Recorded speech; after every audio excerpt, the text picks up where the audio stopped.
میرے بزرگوں اور پیارے بھائیوں، دنیا کو اللہ تعالیٰ نے ایک نعمت بنا کر کے ہم کو دی ہے، جیسے میں نے صبح میں عرض کیا تھا کہ ایک نعمت بنا کر دنیا ہم کو دی گئی ہے۔ ان الدنیا خلقت لکم وانکم خلقتم للآخرہ، کہ دنیا کو اللہ نے تمہارے لیے پیدا کیا ہے اور تم کو آخرت کے لیے پیدا کیا ہے۔ یہ پیغام ہے ہمارے نام۔ اس لیے دنیا کی زندگی بہت قیمتی ہے، بہت قیمتی اور بہت بہتر ہے اس کے لیے جو دنیا سے آخرت بناوے، اور بہت بڑا وبال، بڑا خسران ہے اس کے لیے جو دنیا کی زندگی کو اپنے من چاہی میں، اپنے خواہشات میں برباد کرے۔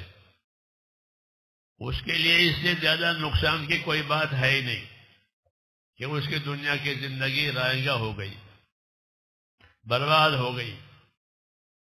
اللہ نے آخرت بنانے کے لیے دنیا کو پیدا کیا ہے اور بندوں کو حکم دیا ہے کہ اپنی اپنی دنیا سے اپنی آخرت بناؤ، اور آخرت بنانے کے اسباب دیے ہیں، خالی حکم نہیں دیا ہے کہ دنیا سے آخرت بناؤ، بلکہ دنیا سے آخرت بنانے کے لیے اس کے اسباب بھی ہم کو دیے ہیں۔ ان میں سے ایک سبب ایمان ہے۔ دنیا سے آخرت بنانے کے لیے ایک سبب ایمان ہے، وہ پہلا سبب ہے۔ جس کے پاس ایمان نہیں ہے اس کی تو دنیا بھی گئی اور آخرت بھی گئی، ایمان نہ ہونے کی وجہ سے۔ ایمان نہ ہونے کی وجہ سے دنیا بھی گئی ہے اور آخرت بھی گئی۔ آخرت تو ملے گی نہیں، کیونکہ آخرت پر تو اس کا ایمان ہی نہیں ہے۔ آخرت پر اس کا ایمان نہیں ہے۔ وہ تو یہی کہتے ہیں کہ کچھ نہیں ہے، جو کچھ ہے یہ ہے، ان ہی الا حیاتنا الدنیا نموت ونحیا وما نحن بمبعوثین، کہ یہی دنیا ہے، آگے کچھ نہیں ہے۔